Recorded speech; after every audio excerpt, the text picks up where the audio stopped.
Test. Check.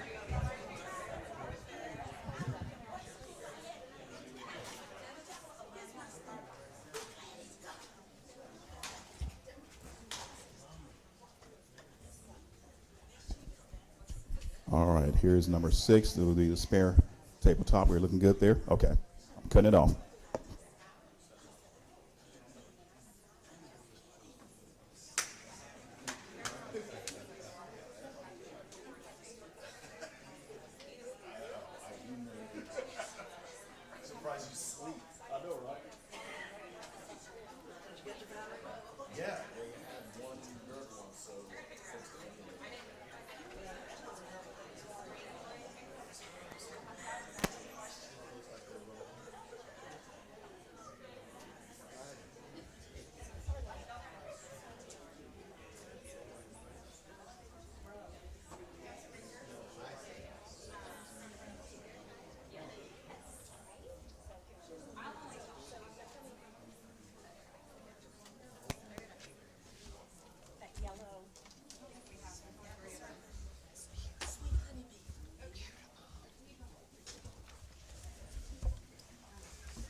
Testing.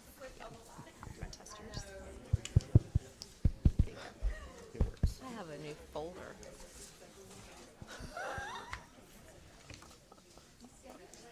Ready.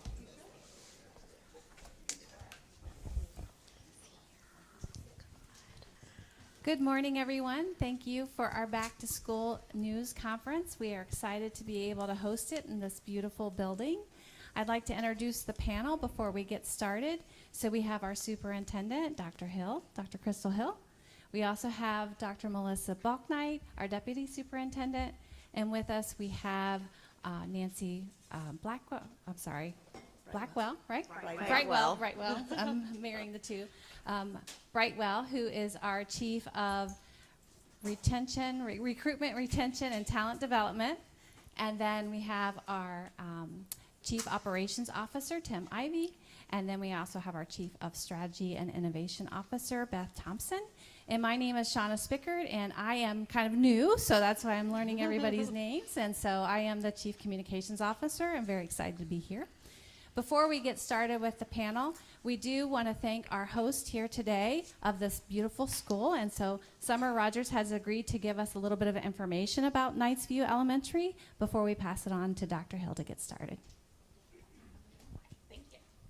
Thank you so much, Shauna. Again, thank you for being here at Knightsview Elementary School. I am the proud principal, Summer Rogers, and I am honored to be able to open this brand new state-of-the-art building. I have been in education and CMS for 25 years, my whole career, and I am proud to be a part of CMS. I have served in various roles and worked at several schools, but let me tell you, being chosen to open a brand new building, there's nothing else like it. This building is possible because of the 2017 bond referendum, and we are helping to bring relief to surrounding elementary schools. As you all can imagine, so much has happened since we broke ground, and that activity has been non-stop here at Knightsview. Our team has taken part in professional development, setting up classrooms, and celebrating the opening of a brand new school with a royal feast yesterday, all with the intent of establishing Knightsview as an amazing school focused on creating a positive school culture, fostering academic success, and promoting student and staff leadership. We can't wait to welcome our 525 students and families next week with pre-kindergarten through 4th grade and engage them in high levels of learning and teaching each and every day, because that is the KVES way. And now I would like to turn it over to the Honorable Superintendent, Dr. Crystal Hill.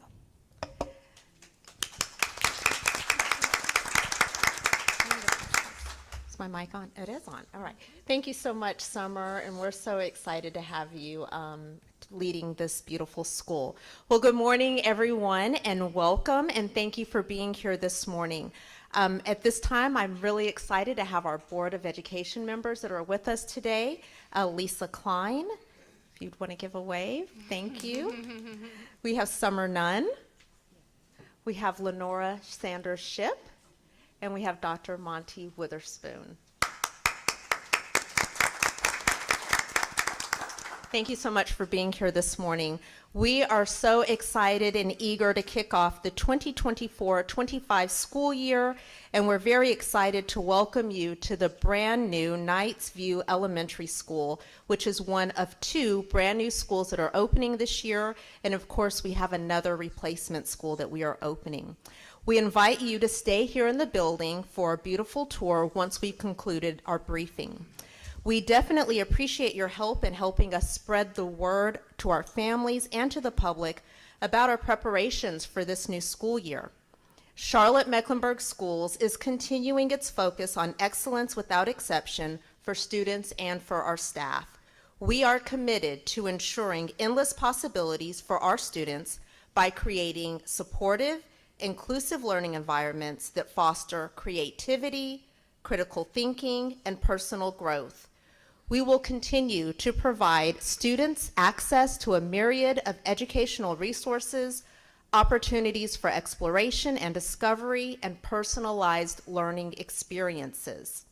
We will also continue to encourage our students to always strive for improvement, take risk, and learn from their setbacks and their failures. We can all learn from that, right?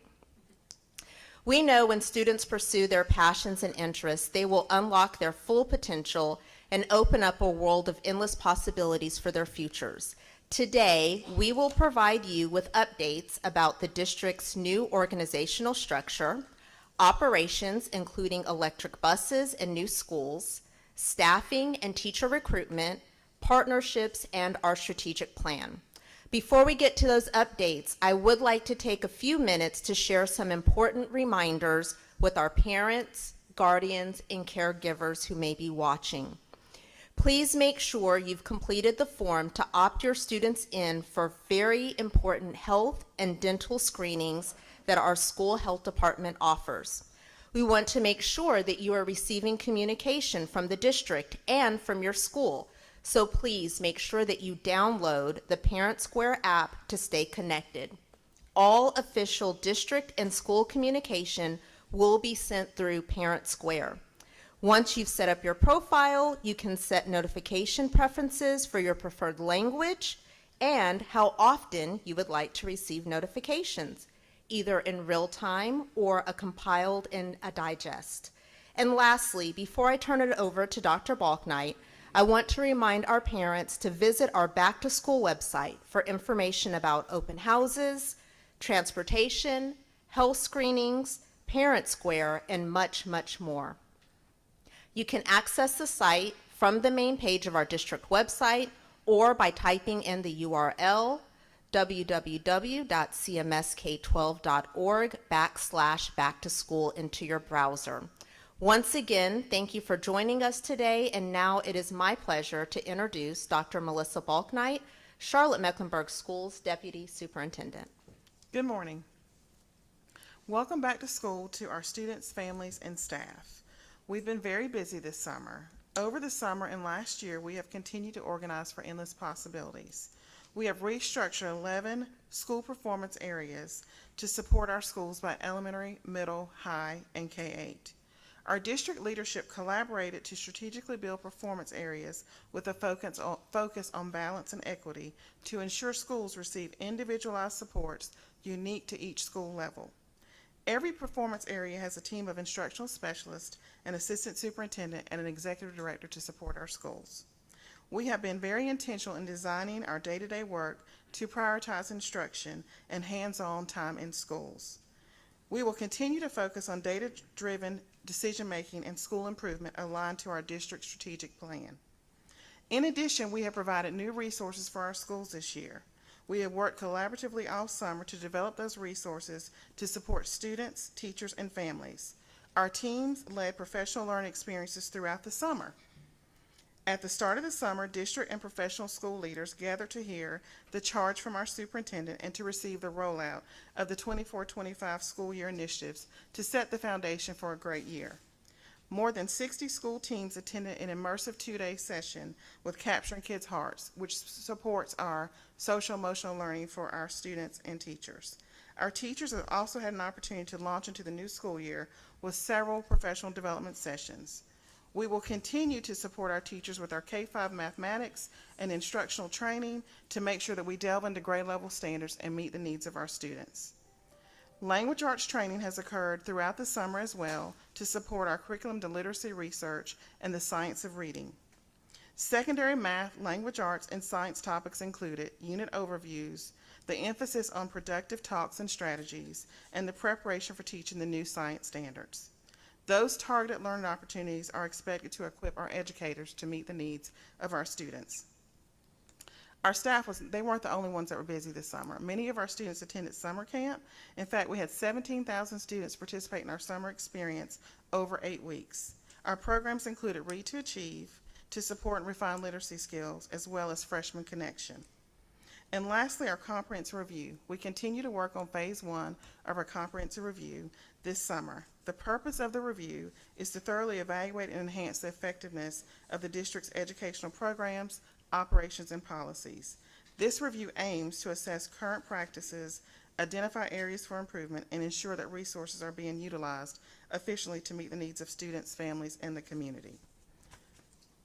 Lastly, as we support our students, as we've talked about this morning, we will have learner profiles that we'll utilize with our students next fall, or this fall. Most importantly, our students will learn more about themselves as learners and how they learn best and what they are interested in throughout their educational journey. Charlotte-Mecklenburg Schools puts the student at the center of their learning to provide excellence in their experiences. This ensures that each student has a trusted adult, a rigorous experience, and is post-secondary ready. At this time, I would like to introduce Tim Ivey, our Chief Operations Officer. Mr. Ivey. Good morning. We're excited to begin the 24-25 school year with a focus on operational efficiency and safe, clean environments. With capital projects this year, we want to say thanks to the 2017 bond approved by the Mecklenburg County voters. We are going to be introducing 3 new schools to the CMS family: Bruns Avenue Elementary, Knightsview Elementary, where we are today, and Ballantyne Ridge High School. Just over a dozen projects are also underway as part of phase 1 of the 2023 bond projects. In facilities and grounds, building services team has worked hard over the summer to ensure facilities are ready for students and staff on August 26th. Custodial services completed summer cleaning at all schools, including floor stripping and waxing, surface and restroom cleaning, and movement of teacher supplies. Maintenance and engineering department repaired HVAC units, paved parking lots, painted interiors, and completed various flooring and carpeting projects. In transportation, please note we have 104,000 students that are assigned to transportation, with 839 buses expected to be on the road on the first day of school. A record of 90,000 intent to ride surveys have been completed. We also want to remind parents to download the Here Comes the Bus app and use the Alpha portal via cmsk12.org/buses. Please be at the bus stop 10 minutes before your scheduled time. And also note that CMS will receive 55 buses through the U.S. Environmental Protection Agency's Clean School Bus Grant Program by the end of 25-26 school year, with 3 electric buses in service on the first day of school. Express stops will return this year to enhance access, reduce ride times, and improve on-time arrival to high school and some middle school magnet programs. For more information on transportation, we ask that you visit the CMS website under the Transportation Department. I also want to remind all commuters on Monday to please be patient and alert. We are going to be introducing 141 plus thousand students back into the traffic pattern, in one way or the other, and we'd ask that you please be patient and alert and look out. School nutrition updates. This year we are proud to announce we will be providing free breakfast for all CMS students, with meal prices remaining unchanged.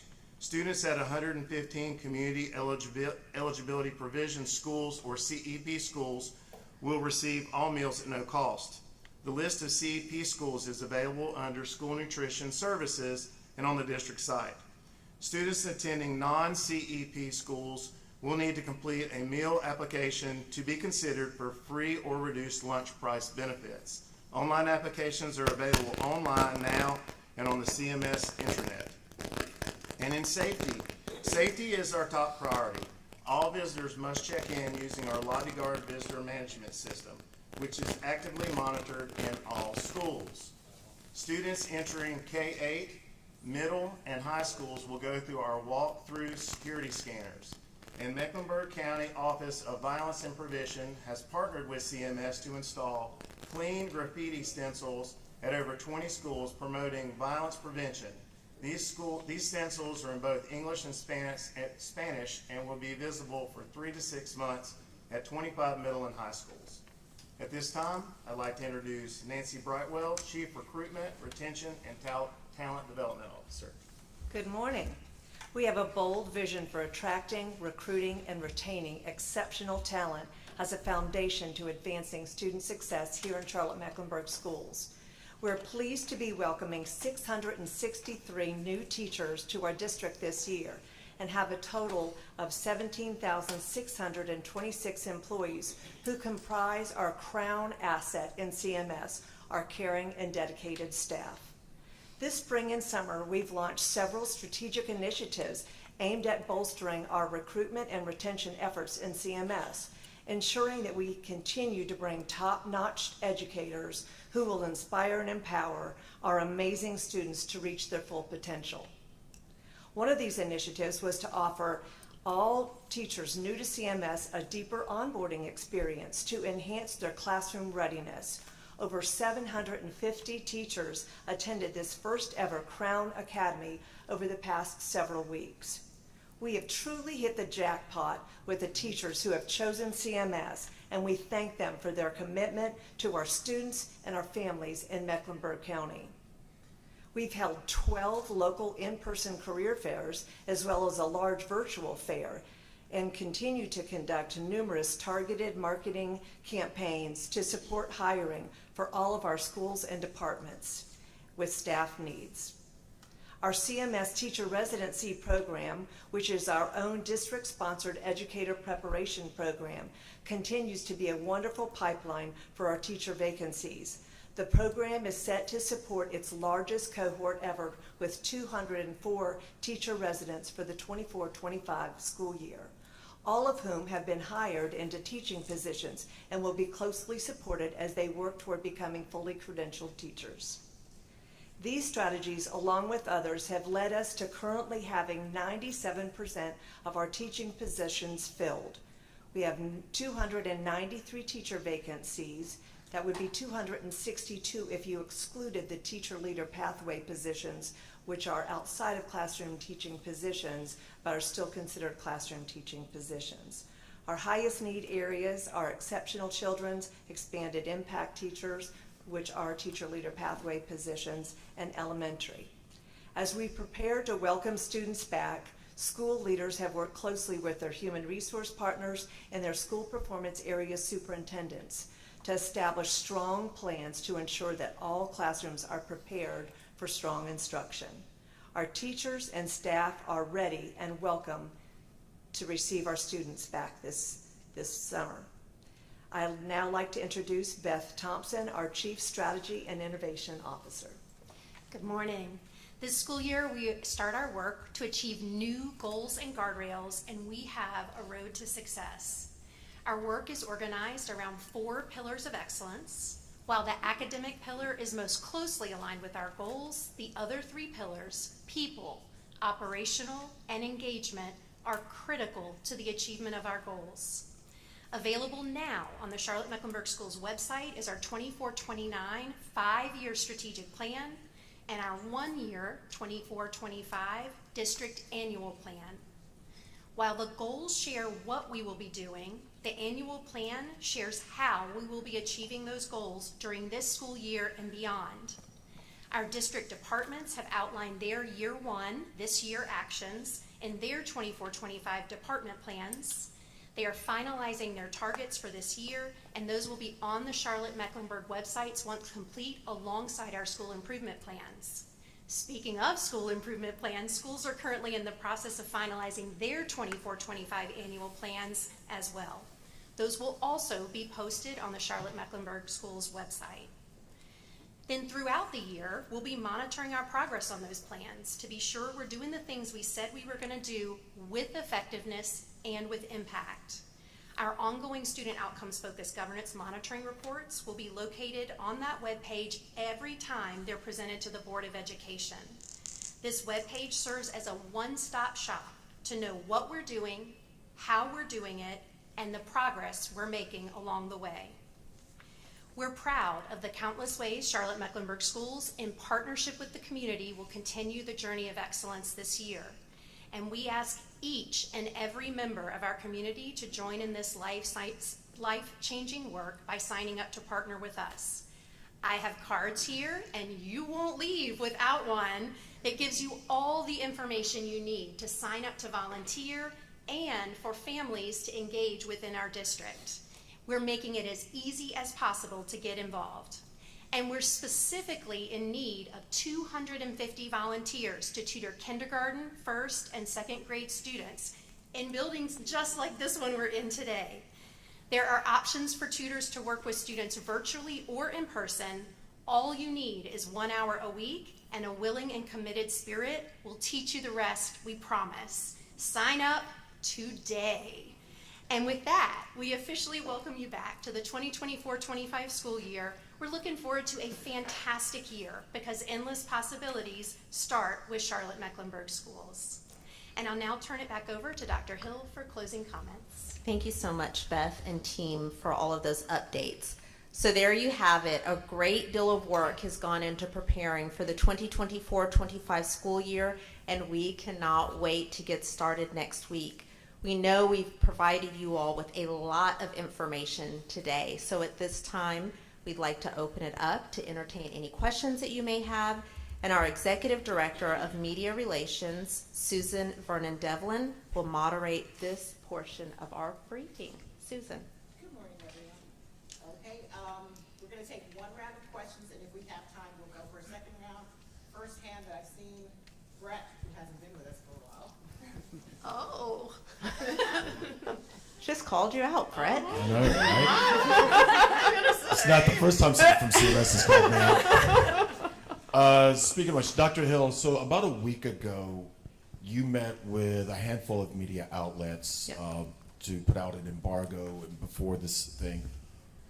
You chose the 4, but you left and excluded certain media members out. Us, the Charlotte Observer, because you didn't like something that the Charlotte Observer wrote about, saying that you had no comment concerning stipends, and so you excluded them. Do you think that's, when you're trying to get out the information that you're trying to get out, do you think it's wise to exclude certain media outlets when you handpick either cooperative or friendly media outlets as opposed to all media outlets? Yeah, so thanks for that question. It's inaccurate in the way that you described it. So let me provide some clarity as I will. I made the decision to invite trusted media partners who have in the past reported what I would say is accurate information.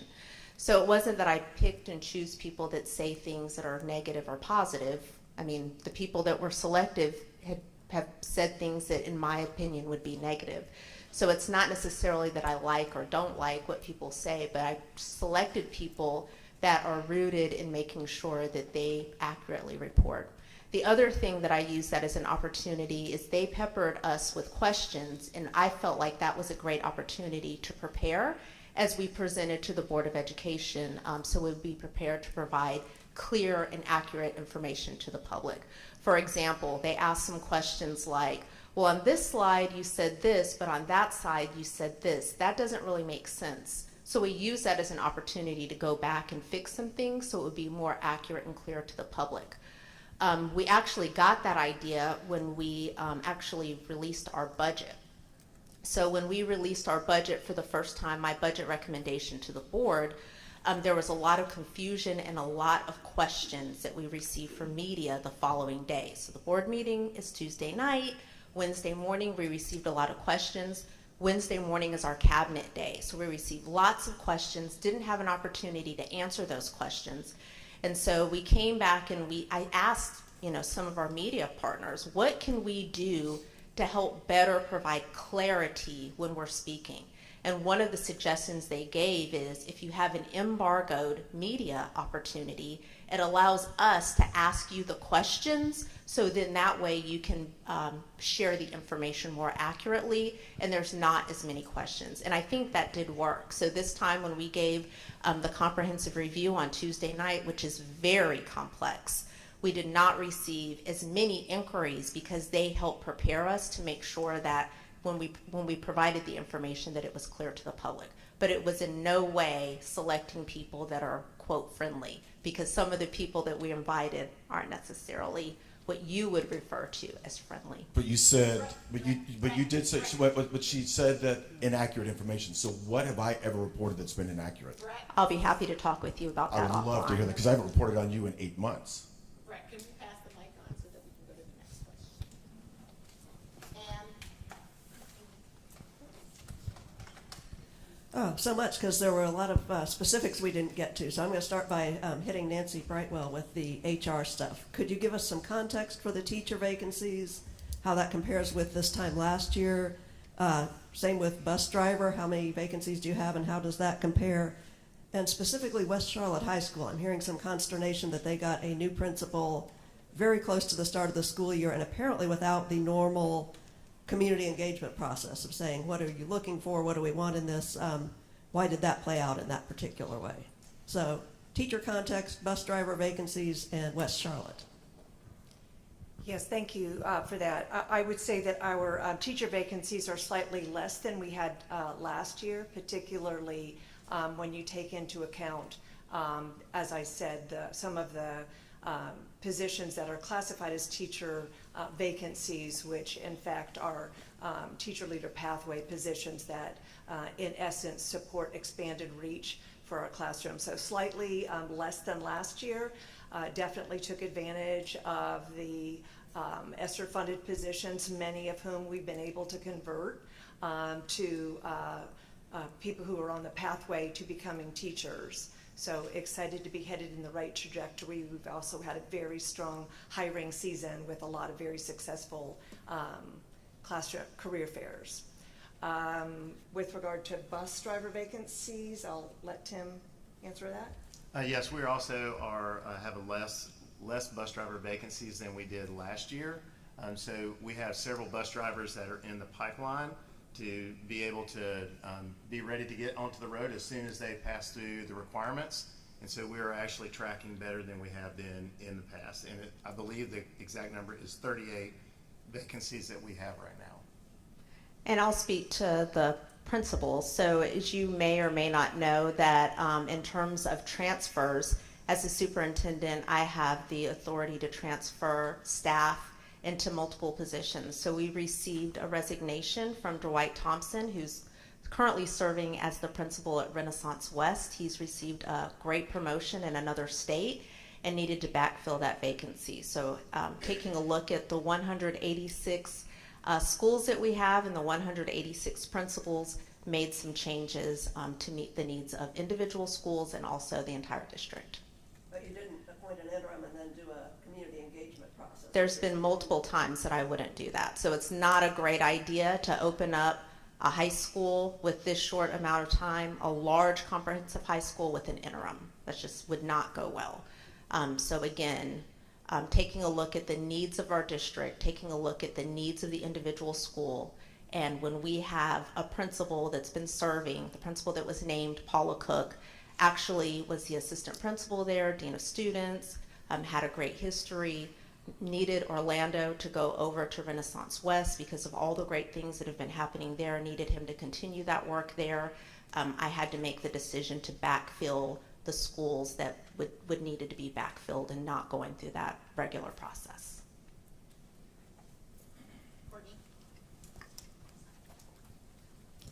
Hello. I know a lot of people have been seeing the news about the 3-ring binders that you're asking kids not to bring, that as well as metal backpacks. This close to school, I know when my family's getting back to school stuff together, my siblings for their kids and stuff, they're all already bought them by this time. For those parents that maybe did that, are those going to be confiscated from children? Is it just going to be, please don't buy them from here on forward? What is kind of the thing you want to say to parents? And if they've already gotten them, what can they do to replace those items? Yeah, absolutely. So I'll let Mr. Ivy speak a little bit, but this happened before he was actually here. So last year we went through a process of saying, you know, when we're looking at our safety and security, sometimes with our scanners we were getting false positives. So students were going through, it was slowing down the process. So we did interviews, we talked to our student advisory committee, we talked to teachers, we talked to principals, we actually piloted. And so that decision was made last year. Schools sent out their request list like they typically do. So in terms of parents not being aware, the vast majority of parents were aware because that was communicated by school principals before the end of the school year last year. And again, this is only for our middle and high school. The other thing that I'm really excited about as a mom with children is not having those heavy things in their book bag that kind of weighs them down. So it's going to increase safety, but also save the physical structure of our students. Thank you. Rebecca? Thank you. Yeah, kind of going back to teacher vacancies, I was wondering, so you said 293 vacancies at this point. How many of those are EC positions? I believe that is, one moment. Hold on just a minute, we're phoning a friend. 56? 56, okay, cool. And then sort of more broadly, not just those positions, but, you know, with those vacancies, what is that going to look like on the first day of school? Like, how are you sort of mitigating the impact that might have on students who don't have, you know, a teacher in their classroom? Sure, thank you for that question. Well, we would never have a situation where we didn't have a qualified adult for a given classroom. So our schools will leverage several different options. We have some alternate staffing options where, for example, a master teacher might combine for a portion of the day 2 classrooms. We are able to often take advantage of the fact that we have one of the strongest national models for teacher leader pathway, so we leverage our incredibly strong master teachers and extended impact teachers to provide additional classroom coverage where class sizes might be larger. And then at times we might utilize NCVPS or another virtual live option for teachers. Rebecca, can I add a little bit for you? So as educators here in Charlotte and across the country, we've come to grips with there will be a teacher shortage. This is not going away. It probably will get worse before it gets better. So we've thought about and planned well in advance, and what we said to our team is by August 1st, every school had to have a plan that is, if you weren't able to hire any more teachers, what are you going to do to make sure that there is qualified instruction for every single student? So while we continue to grapple with teacher shortages and we're doing some really creative things for the future, we're ready right now on day 1. So thank you for that question. Yes, out of the 663 new teachers, I would like to know how many of those are using teaching as a second career, because I know you had some success with that, so I wanted to know what is the percentage of the 663 teachers, how many second career did not go into teaching, but this is their second career. And also when it comes to academic achievement, I would like to know, are you doing anything new, different this year to make sure you engage students on day 1 to close the achievement gap, and what are you doing with the curriculum to make sure that the students see themselves in the curriculum? We've gotten some calls from Hispanic students are feeling a little left out. I guess with the PACE Academy on, off, and that. So just some Hispanic students are feeling left out and not being heard. So I want to know, have you heard that? What are you doing, and what's the plan? So I'm going to run traffic control, okay? So the first question, I don't believe we have that information in terms of the number of teachers that this is their second career, but we'll be happy to get that information to you. So I'll let Dr. Ballantyne speak to the academic-facing questions that you asked. We have introduced, as I lifted up earlier, lots of new resources to our classroom. We had strong professional development this summer, also utilized some of those resources in summer camp. We are always mindful of making sure that children can see them in our resources. So we're constantly updating and refreshing our resources to make sure that students are able to see themselves and have examples and books and stories to read. We're constantly also updating our media collection to make sure that they have things that they can self-select as well, whether it's in the media center or it's a digital book that they're able to utilize as well. And so we continue to update our resources. One of the most exciting things is that we've adopted new science resources, so our families will see more hands-on labs and activities for all of our students. And about the Hispanic community? Yeah, I'll just answer a little bit to that. We've not heard any major complaints from our Hispanic community. What I will say is that last spring, with the help of board member Liz Monterey Duvall, we were able to host our very first town hall with the Hispanic community, and we had an amazing turnout, got lots of great feedback. Most recently, I've met with the Latin American Coalition. We're doing some really exciting things. They've received some grant funds to provide both parent and student facing resources, and that's going to be housed actually really close to Garinger, so really excited. There's a large number of families that will be able to take advantage of that. We're also working and trying to leverage about transportation on how we can help support students, not just from Garinger, but from other schools, to take advantage of that community resource that will be offered through the Latin American Coalition. And I just want to provide clarity around PACE. So we are required by federal and state mandates to provide a certain level of education for any student that's new to country, because they're in a class that they have to receive specific instruction and resources. With PACE, what we were trying to do when that was approved in 2022, the goal was to pull assets together and resources together in order to serve a large number of students. So the recommendation that I brought forward was in an effort to serve a large number of students.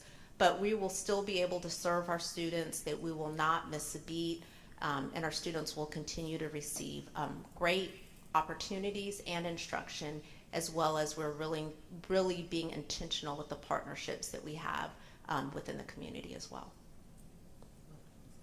Good morning. Last year there were a lot of complaints about the express busing routes. Did you guys determine what those problems are? Are you going to be, what's going to happen this year? Also, just how will the driver's vacancies affect this? I'm going to take that question because Mr. Ivy started new and was not here last year, so I'll take that question. So anytime you make a change, right, you're going to receive complaints. And so initially we did receive complaints because parents, especially parents that were sending their children to high school magnet programs, were accustomed to a door-to-door transportation service. So with our express stops, what we did is we attempted to shorten the bus ride and then put stops strategically throughout our community. I think the story that's not always told is, in addition to that, we were also receiving a lot of complaints for students that were for attending our traditional schools, because we had to have more bus drivers to accommodate both models. We had students that were experiencing double bus runs, they were getting to school late, and that wasn't just happening with our students attending magnet schools, but all across the district. So one of the things that we've tried to do is do something that's called a consolidated stop. And with that, parents that are participating in the express stop service are allowed to say, like, they complete a form and say, we would like to recommend this stop. It's a little bit more convenient. It's closer to our house. And then we take a look to see if there are other students that maybe would be able to take advantage of that stop and create additional stops. So through that process, to make it better, to your point, we've been able to add stops through the consolidated stop process. But the other thing that we've been able to do is increase our on-time arrivals, and we've been able to decrease the number of students that are getting home in the afternoon several minutes, and sometimes in some cases several hours later than their time that they're supposed to get home. But will the vacancies that are currently happening now affect what's going to happen this year? No, we have less vacancies than we had last year. We have several bus drivers that are in the pipeline, and we also utilize any other staff that have a bus license. So it's not ideal, but our executive director, Adam Johnson, runs several stops if necessary until we're able to onboard. I believe that we'll be able to close the gap with our vacancies around Thanksgiving. Is that correct? That's correct. Is anyone who? Good morning. One final question. So many schools were able to have Chromebooks through pandemic era funding, but that's set to run out. What is the plan as far as providing laptops or Chromebooks for students? So we were able to purchase technology during the pandemic with federal dollars, as you mentioned, but we did that on a purchase and not necessarily a lease. So what we have seen happen is we have a large number of assets that are essentially end of life. Thankfully, we made a recommendation to our school board, which they accepted for our budget, that would provide funding for one-to-one technology, and the Board of County Commissioners approved that budget. So we now have initial funding to begin getting ourselves on a lease, which would allow us to do a refresh. So we, in January, will be sending laptops home with our secondary students, and we're really excited about that initiative. Thank you for that question. Okay, we've gone through our first round of questions. Do we have time for a quick second, Dr. Hill? Yes. Okay, I'm going to start with Courtney over there at the board. Hello. Speaking of ESSER funding, I know one of the big programs with that was the guest teacher program. I know you all mentioned that you were able to move some of those roles into other positions and everything. Can you explain a little bit about that? And then also, just because those were kind of permanent substitute teachers in the schools, what is the substitute teacher pool looking like to make sure that there's everybody in every classroom?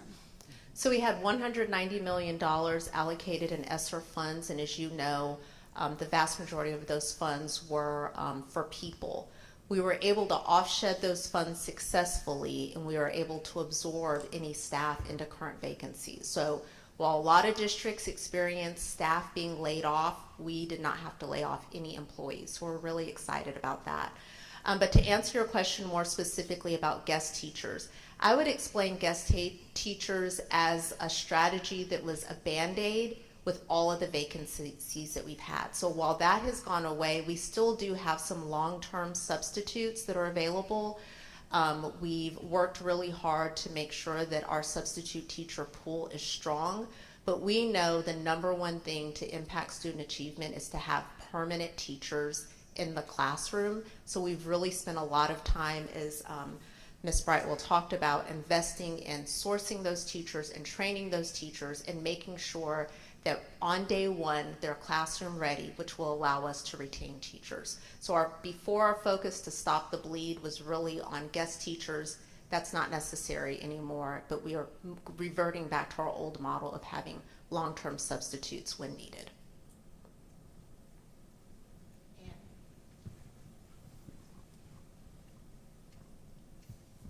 Okay, I've got a bundle of operations questions for either Tim Ivey or Dr. Hill.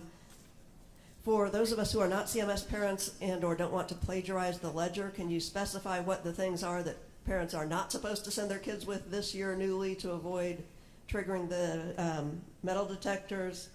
Can you tell us if there's anything new related to phones in classrooms? There's been a lot of coverage of that on a national scale about how you keep phones out of class time. And traffic, any particular hot spots? Because there are a lot of people who don't have kids in CMS but are going to get caught in traffic starting on August 26th. All right, so to start off with, the items that they're not supposed to bring. Well, as we discussed, the 3-ring binders, we've asked that students not bring those, but please note, if they do bring those, the school will work with them to do a pass around, and then certainly work with them to make sure that they know what they need to do to kind of mitigate that. As well as the backpacks, we've asked that they not bring backpacks that have metal as the backing for those as well. And then of course the scanners are designed to detect items that we would not want in our schools. So any of those items that you could think of that we would not think would be friendly for students or staff, we would not, that's what the scanners are designed to do, and that's what we would be asking that students and parents and any other visitor to our campus know that we have a process in place to make sure that those aren't in our school buildings. As far as with traffic is concerned, at this point we don't have any high areas of traffic that we are seeing that would be of concern. Of course, when you run into 141,000 people, 840 plus buses on the road, all on one day, it is going to take a considerable amount of time for the Charlotte-Mecklenburg community to get used to all this new traffic. So what we're asking is that people just be patient. We want to remind parents to be at their bus stops 10 minutes early. We want to make sure that they know to leave and give themselves plenty of time, and to be very vigilant about being alert, because with drivers there's also comes students who are walking to campus and other things like that, and our student safety is first and foremost for us. We also have student drivers who will be entering our campuses, and we want to remind them to take their time as we work through the first week of school. As far as phones, I will have to kick that one back over. That's not something that I've been privy to. Thank you, Mr. Ivy. We do have a student code of conduct that we use here in Charlotte-Mecklenburg Schools. We support our principals and staff as they work through our student code of conduct in that language to provide expectations for our students and families about cell phone usage. We are certainly reading and monitoring the national chatter about the cell phone usage and also what's occurring in the region, but we don't have at this time a specific rollout of a change in our cell phone practices and policies. But just to be clear, with cell phones are not to be used during instructional time. So instructional time would be time in the classroom. And so each individual principal is responsible for monitoring that. The other thing that I do want to add with safety, with buses, if I may, and all of the traffic, if you all can also help us get the word out in terms of please reminding commuters as they're around the city of school buses that are stopped with their arms out. We have an incredible number of citizens who make the choice to pass a stopped school bus with the arm out, and it is extremely, extremely dangerous. So if you can please just remind everyone to slow down and just to be aware. Some people may not even be thinking, oh, it's a school bus. Just getting your brain used to school buses being out, over 800 of them with stopped arms, and just to leave a little bit earlier, not to be in such a big rush.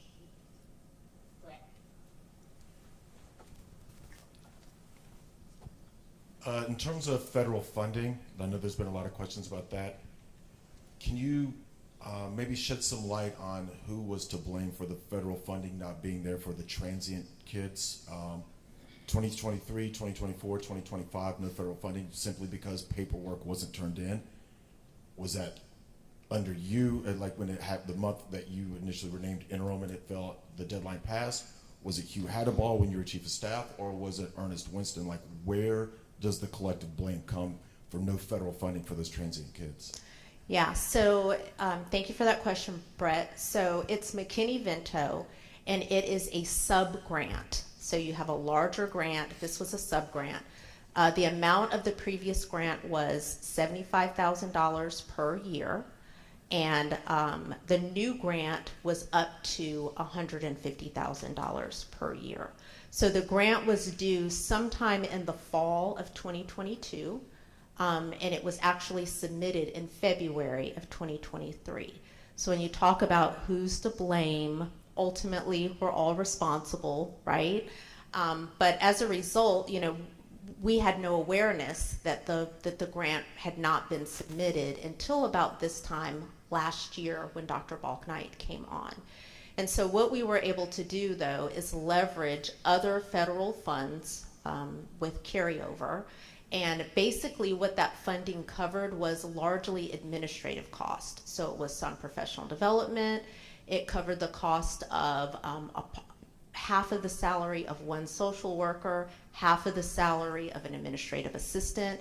We had some vacancies, so we're able to capture the lapsed salary from, not a vacancy, excuse me, a retirement. So in the grand scheme of things, just to put it in perspective, it cost about $100,000 for a teacher, right? By the time you take the average cost of a teacher, put the benefits together, it cost about $100,000.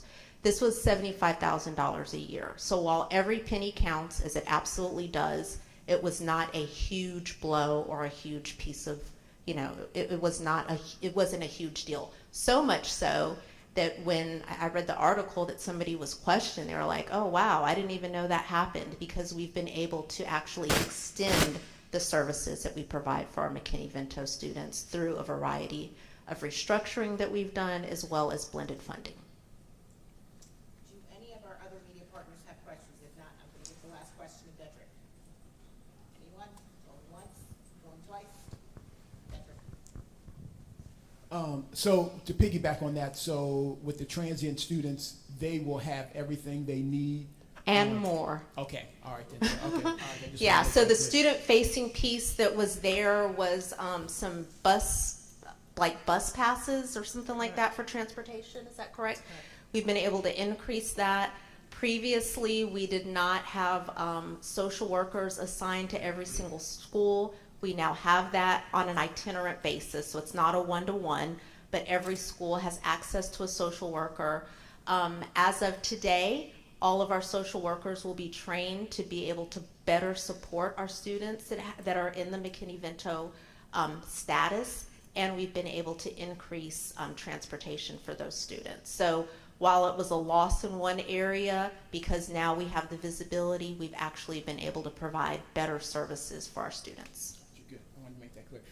With the EV buses, just wanted to know, how would you circulate that? Will those EV buses serve just certain schools, or is it a lottery and you'll get I just want to know how do you work that?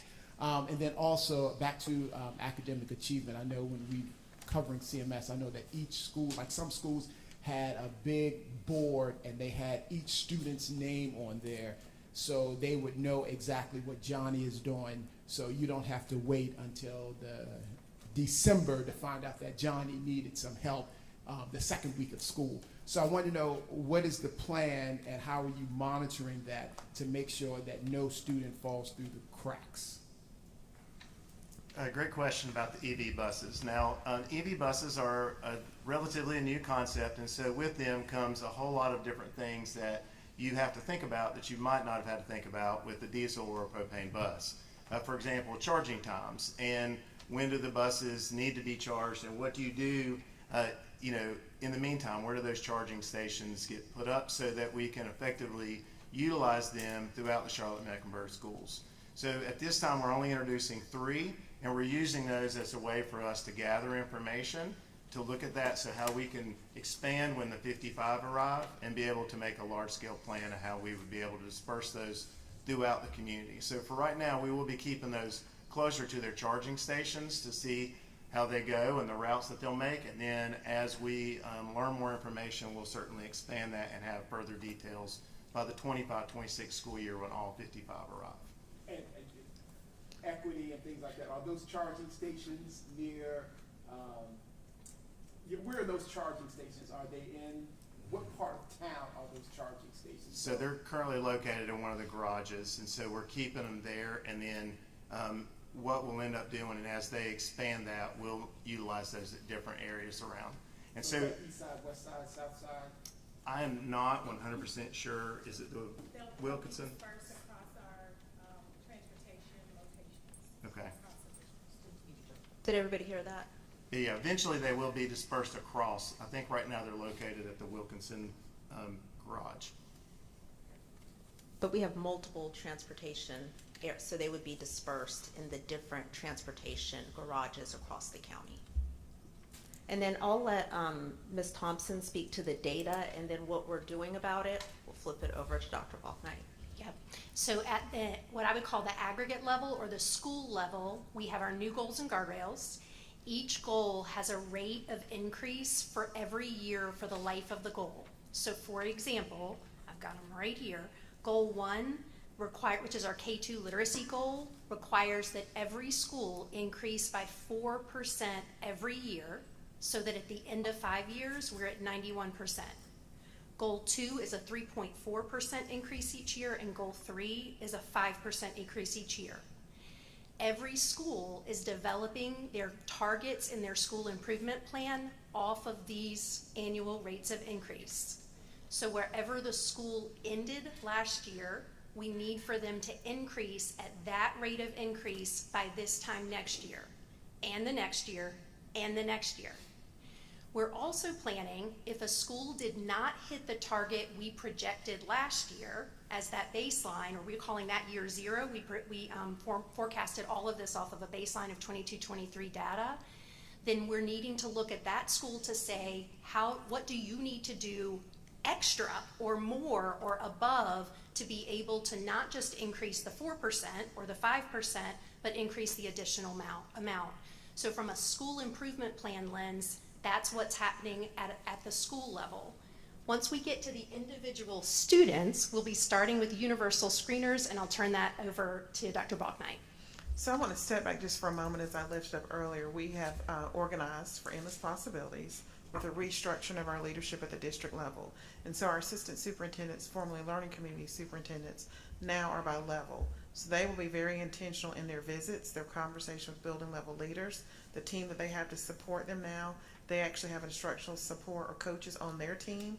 And so as they go into the school to work with teachers and sit in the professional learning communities where those conversations are had about individual student data, we've actually updated and provided a new platform across the district so that students utilize the platform. We could look at those things in real time, make decisions about different pathways for students, additional support for students, reach out to the family for additional needs, but to make sure that, to your point, it's not 9 weeks before we make an informed decision to change direction with the student and their needs.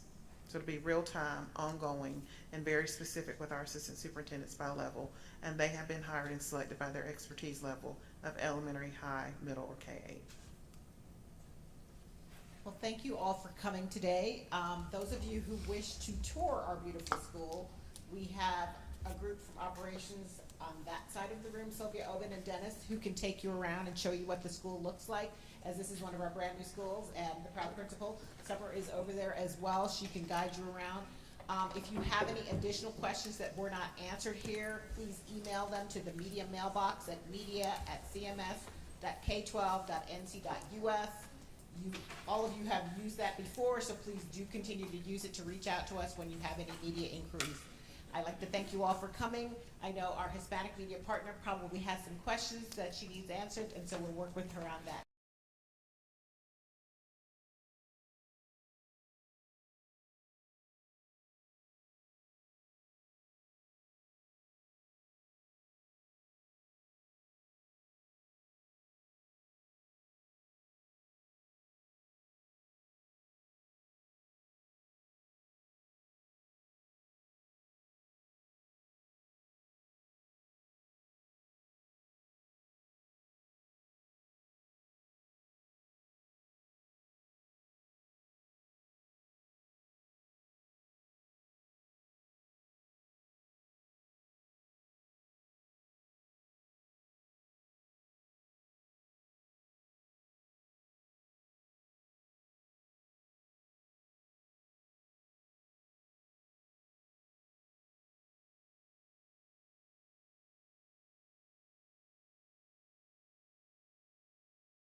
Backpack 50% of